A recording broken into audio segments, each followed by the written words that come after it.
सीमांचल में वोट साधने के मकसद से पहुंचे एआईएमआईएम प्रमुख असदुद्दीन ओवैसी ने तेजस्वी यादव को लेकर कहा कि वो दूल्हे राजा के बगैर जिंदा नहीं रह सकते। इस बयान का क्या मतलब है, मैं आरजेडी से समझ लेती हूँ। मेरे साथ मुकेश रोशन है और विधायक है ये आरजेडी से। रोशन जी, असदुद्दीन ओवैसी ने कहा कि तेजस्वी को लेकर एक सवाल उनसे पूछा गया जिसमें उन्होंने कहा कि दूल्हे राजा के बगैर वो जिंदा नहीं रह सकते। क्या मतलब है ये? देखिए, ओवैसी जी को तो यहाँ कोई जानता भी नहीं है और बिहार के लोग पूरे तरीके से मन बना चुके हैं कि इस बार महागठबंधन के साथ है और महागठबंधन के तरफ से जो परिवर्तन पत्र आया है जिसमें 1 करोड़ नौकरी का वादा किया गया है और रोज़गार की बात की गई है। महंगाई और रोज़गार कैसे मिले, महंगाई कम कैसे हो, उसके लिए चर्चा होना चाहिए। ओवैसी जी अगर बाराती बनना चाहते हैं तो उनका भी स्वागत है, आए और बाराती बन करके बारात में शामिल हों। पीएम मोदी ने एक बयान दिया, हालांकि उन्होंने कांग्रेस पर हमला करते हुए कहा कि इनका बस चले तो ये महिलाओं का मंगलसूत्र छीन ले।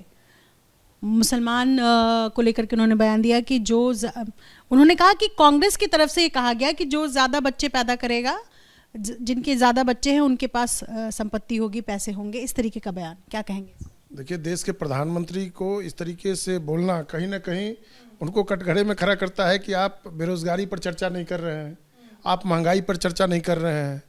जिस तरीके से कोरोना काल में लोगों ने अपनों को खोया है कुव्यवस्था के कारण, आप इलेक्ट्रोल बॉन्ड पर चर्चा नहीं कर रहे हैं।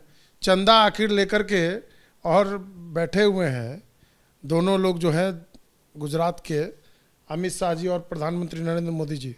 जिस तरीके से पूरे देश में चर्चा है कि इलेक्ट्रोल बॉन्ड के तहत जो इन्होंने चंदा लिया है उस पर कोई चर्चा नहीं कर रहे हैं। ये कभी हिंदू मुस्लिम में कभी फंसाने का काम करेंगे, कभी मंदिर मस्जिद में फंसाने का काम करेंगे। देखिए, पूरा बौखला गए हैं मोदी जी और अमित शाह जी।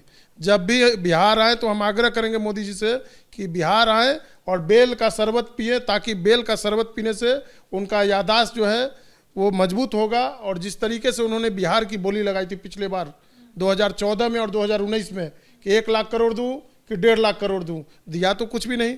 ना तो बिहार को बीएसएस राज्य का दर्जा मिला, ना पटना यूनिवर्सिटी को सेंट्रल यूनिवर्सिटी का दर्जा मिला। आखिर किस बात को लेकर के वो आ रहे हैं बिहार में वोट मांगने? उन लोग का तो यह हाल है कि मुंह देखने लायक नहीं रहेगा। बिहार का लोग उनको भगाने का काम करेंगे बिहार से।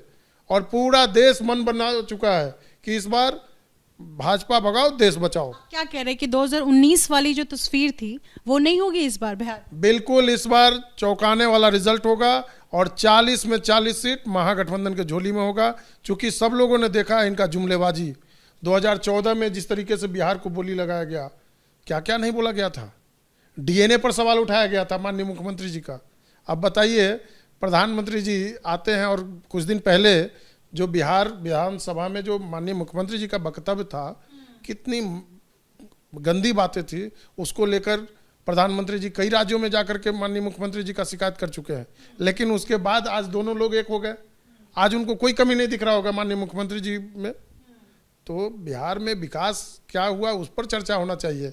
ये लोग परिवार पर आ गए हैं। कभी देखिए तो ये लोग कभी मछली पर आ जाते हैं, कभी नारंगी पर आ जाते हैं, कभी सत्तू पर आ जाते हैं। आपके पास मुद्दे क्या है? आरजेडी तो बार बार यही कह रही है लोगों के बीच जाकर कि 17 महीने हमने काम किया, 17 महीने हमने काम किया। 17 महीने के आधार पर जनता वोट करेगी? बिल्कुल करेगी। जो 17 साल में नहीं हुआ वो 17 महीना में हमारे नेता आदरणीय तेजस्वी यादव जी ने करके दिखाया है।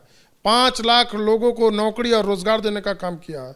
जिस तरीके से युवाओं के दिल में तेजस्वी यादव जी बसते हैं, शिक्षित बेरोजगार युवाओं को काफी आशा और भरोसा है तेजस्वी यादव जी से। आने वाले दिनों में जो 15 अगस्त आएगा उसमें अगर हम लोग का महागठबंधन का अगर सरकार बनेगा तो 30 लाख लोगों को एक दिन में नौकरी और जो 1 करोड़ का नौकरी का जो वादा किया गया है वो स्टेप बाय स्टेप पूरा किया जाएगा। क्या, ये छोटा सा सवाल है मेरा, क्या आरजेडी को लगता है कि लोकसभा में तो हमारी सरकार बनने नहीं जा रही, तो हम राज्यसभा में ही माफ कीजिएगा, विधानसभा में ही फोकस कर ले और विधानसभा के लिहाज से ही सिर्फ बिहार और बिहार की जनता को ही टारगेट करके आप जनता के बीच जा रहे हैं और 17 महीने के कामकाज को दे रहे हैं? क्योंकि आपने जो वादा किया है 1 करोड़ नौकरी, ये तो बहुत आसान लग नहीं रहा है। इसके ये तो 10 लाख नौकरी पर भी सवाल उठाते थे, कहते थे कि कहाँ से पैसा लाएगा। लेकिन तेजस्वी यादव जी ने करके दिखाया, जमीन पर करके दिखाया विकास। युवाओं को रोजगार देने का काम किया, नौकरी देने का काम किए। एक विभाग में 2-2 लाख नौकरी मिला। शिक्षा विभाग का उठा लीजिए, अन्य कई विभाग हैं, उसमें देखिए कि कितने लोगों को नौकरी मिला। आज बताए आखिर प्रधानमंत्री जी कि 10 साल में कितने युवाओं को नौकरी दिए, आखिर नौकरी दिए तो उसका डाटा जारी करें कि कितने लाख लोगों को रोजगार दिए 10 साल में। 15 लाख रुपया नहीं मिला, 2 करोड़ लोगों को हर साल रोजगार देने का बात कहे थे, नौकरी देने का बात कहे थे, उल्टे नौकरी छीना जा रहा है।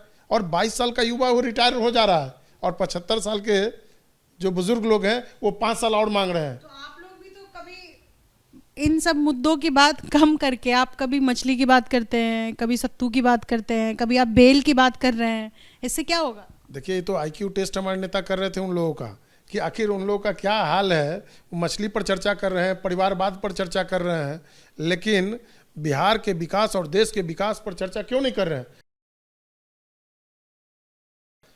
वही गेहूं और चावल से 80 करोड़ लोगों के घर में जो गेहूं और चावल, ये क्या पहले नहीं मिलता था क्या? जब UPA की सरकार थी उस समय भी अनाज मिलता था। आज क्या 12 रुपये में आप आम आदमी को खरीदना चाहते हैं? वही 12 रुपये का 5 किलो अनाज है और वो पहले भी मिलता था। आज वो दे रहे हैं तो वो अपने घर से नहीं दे रहे हैं। पूरे देश में पहले भी अनाज बढ़ता था, आज भी बढ़ रहा है। पहले चीनी भी साथ में था, मिट्टी तेल भी था और साथ में गेहूं और चावल भी था। तो अब कोई नया वो नहीं कर रहे हैं। इसलिए आप कह रहे हैं कि बेल का शरबत पिए। अच्छा, एक उनका यादाश्त जो है वो कमज़ोर हो गया मोदी जी का। बेल का शरबत पियेंगे तो यादाश्त उनका सही रहेगा। जिस तरीके से बिहार की बोली लगाई गई और बिहार को सेंट्रल यूनिवर्सिटी के लिए माननीय मुख्यमंत्री जी ने गिरगिराया था, आज तक यूनिवर्सिटी का, सेंट्रल यूनिवर्सिटी का दर्जा नहीं दिया गया पटना यूनिवर्सिटी को। बिहार को ना तो विशेष राज्य का दर्जा मिला, ना तो विशेष पैकेज मिला। आखिर किस बात को लेकर के आप वोट मांगने आएंगे? जनता इस बार मन बना चुका है, भाजपा और NDA के लोगों को खदेड़ के भगाने का काम करेगी इस बार। बहुत शुक्रिया हमसे बातचीत करने के लिए। अपने सहयोगी CK सिंह के साथ निधिश्री, ABP न्यूज़ पटना।